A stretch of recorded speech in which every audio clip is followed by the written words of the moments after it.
Hey folks, how's it going? Dr. Spin. Eclectic album reviews and general musical meanderings. I got one more 6-album roundup post for you this year. And in the past, I've actually never introduced new music in December.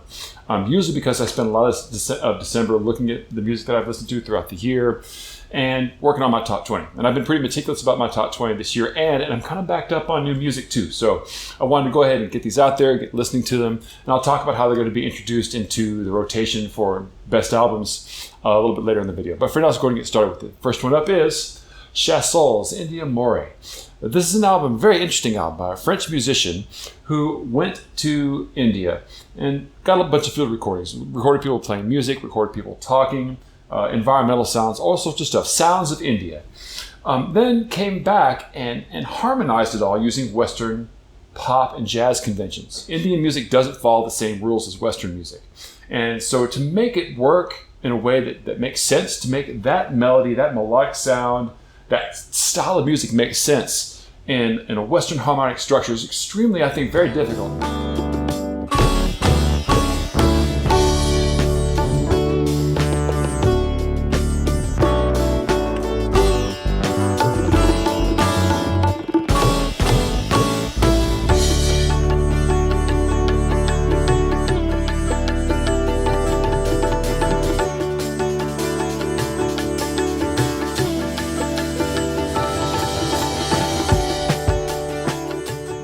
Now, in my opinion, when this album works well, it works extremely well. If there's only one album, actually, that I would have put in my top 20 out of this 6, it would have been this one, because it's arresting. I love the pieces where he's really focusing on musical stuff, where he does rhythm studies or where he's doing, like, transcriptions of melodic stuff. People have been doing stuff with speech and rhythm for quite a while, and so that's not super new. It's impressively done, and I can't say that I could do any better. But it's not as innovative, I think, as just the straight-up musical stuff. There's also, by the way, a video that goes along with this that maps out every single song from the album, and it's just strictly the field recording footage. So he's even invisible from his own movie in that regard. Okay, next up I got Deafheaven's Infinite Granite. If there's one kind of go-to group that played in that kind of black metal style, Deafheaven was the group that I was checking out. And they kind of flipped the switch a little bit and decided to change styles and go in a pretty significantly different direction.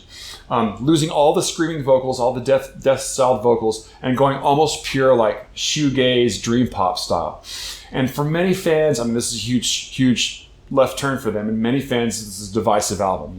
Long-term death metal, Deafheaven fans are almost offended by this album in some ways because of the drastic nature of the turn that it takes. I personally think it's great because I'm a big fan of musicians and bands that take chances like this. I'm also kind of on the fence a lot of time about screamed vocals, and I like them when they're done, sparingly.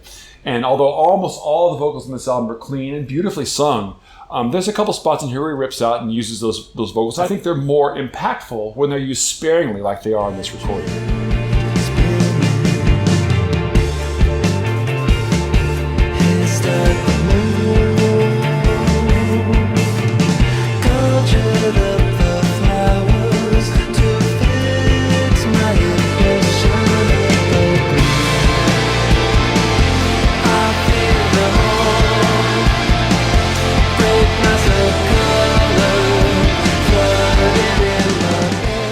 So I'm always a fan of a band that takes a transition turn, and this is sort of like not too long ago whenever Opeth got rid of all their growling vocals and just turned themselves into a straight up kind of retro progressive rock group.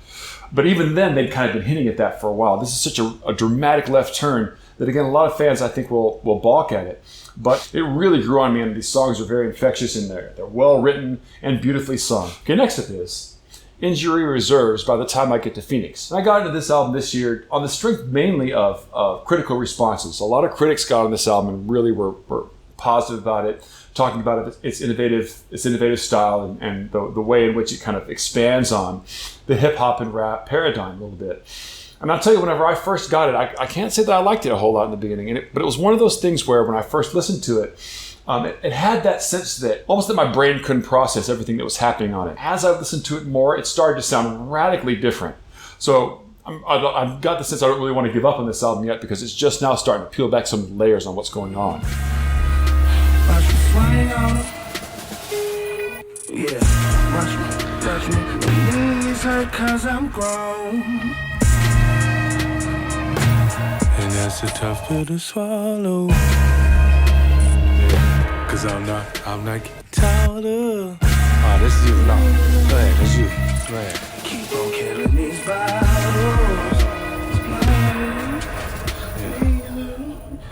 Now, I think by the time I get to Phoenix, it's probably one of the most challenging albums I've checked out this year.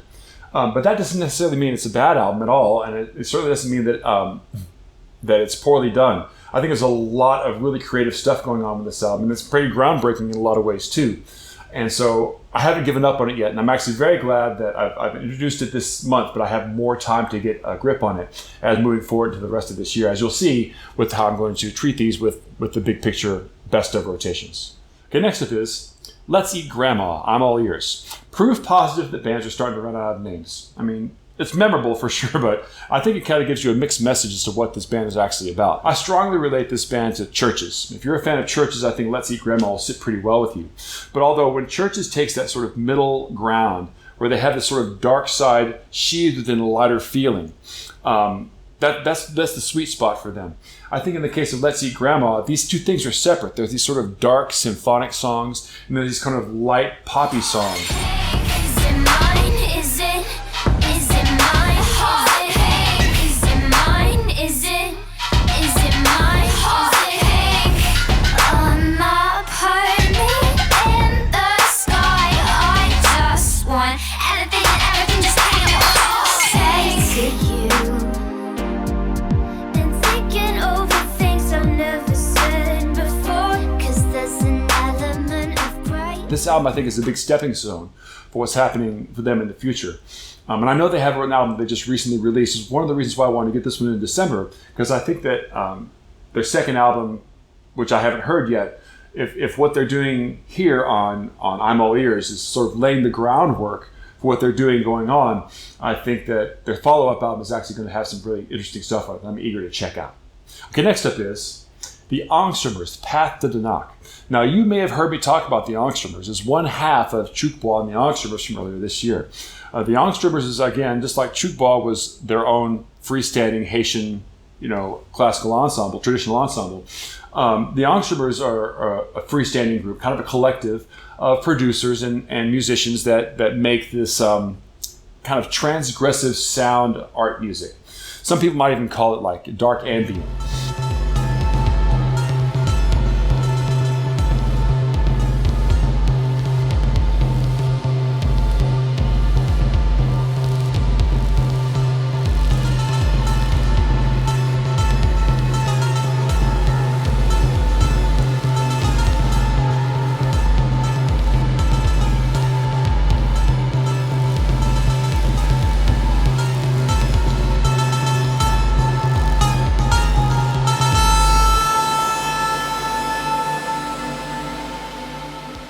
And it's really interesting for me to listen to this with an ear towards how these guys contributed to the Chukbois recording. Because I definitely sense the sound, I definitely hear the approach that they're using on Path to Danach, and how that layers so nicely over what was happening with Chukbois on Voodoo Alley. So listening to this is an extension of my interest in that recording. Now, despite being relatively formless, their songs are just kind of open-ended audio experiments, they still have a real sense of cohesion and actually a sense of musicality to them. Low on melody, clearly, and in many ways, again, low on kind of structure. But there's a sense of progression to the recordings. There's a sense of cohesion from one song to the next, and from the album from beginning to end. And I think definitely more musical than most other examples of this style of music. And finally, Emmett Chapman's Parallel Galaxies. Tragedy struck last month when we got word that Emmett Chapman, the innovator and creator of the Chapman stick, had passed on. I'd had some experiences with Emmett Chapman because I did my master's thesis on the Chapman stick and its communities, and he was always like incisively intelligent, but also very, very warm and very approachable in his own way. And he was very much a genius in lots of regards. Emmett's life's work was invested in the Chapman stick, like the instrument that he innovated. So as a result of his full-on dedication to the promotion and creation of that instrument, his recorded output is pretty meager. This is the only album that he ever actually created under his own name. And he didn't have really many other recordings either. His real focus was on creating the instrument. So, but at the same time, it's very, I think, an important recording because this is an example of the instrument played by the guy that made it. You know, you really can't, if you're looking for a place to broaden the repertoire of the stick and understand what stick music is about, this is like ground zero. It's a place to start. Even though relatively late in his career, this is 1985, 1986, I think, when this is recorded, it's still a great example of what the Chapman stick is and what stick music sounds like. Also has a couple other things in here that are innovations of his that are important to note because in addition to making the Chapman stick, he also made this effects set that he called the Patch of Shades. And he could create certain timbres and change the way that things sounds, almost like a wah pedal, but I believe you could stand on it. And the way that you shifted your weight allowed the timbres to change on the instrument. He was also well known for having a harmonic system that was based on the Zodiac. And I believe that there's some tracks on here that employ that system as well.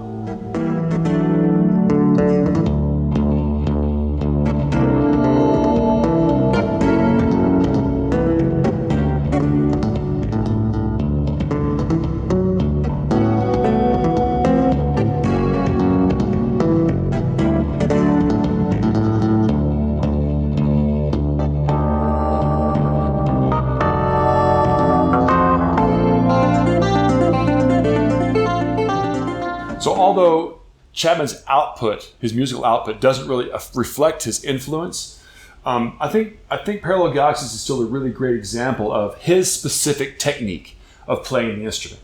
And you have to really appreciate too that Emmett Chapman's style sometimes has a little bit of a very human, I hate to say human error because it makes it sound weird, but you can definitely hear that there's parts where he's speeding up and slowing down and certain things are feel a little bit sloppy because he's feeling something.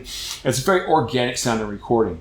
So to hear his hands, to hear his personality come out in this recording, I think is really crucial in understanding how the Chapman stick is played. And by and large, the album is I would hate to say it's kind of a little bit too eclectic to cohere, but it's a really it's eclectic in the same way that Emmett Chapman was an eclectic man. He was a genius in many regards and very outside of the box thinking. And for sure, that's what this album sounds like. It's an amazing example of Emmett Chapman playing his style of music as a reflection of his personality. Okay, so that's all I got for this roundup this time around. So how are we going to deal with the whole rotation thing? Because next Friday is when I'm going to start putting out the new top 20. I'm not going to try to tell you that, this one album that I'm checking out now is as good as something I've been listening to all year. So what's going to happen is this entire set is going to get the punt. And that means that in June, these albums are going to be one of the final elimination rounds to a top 10 that I'm going to be developing mid-year.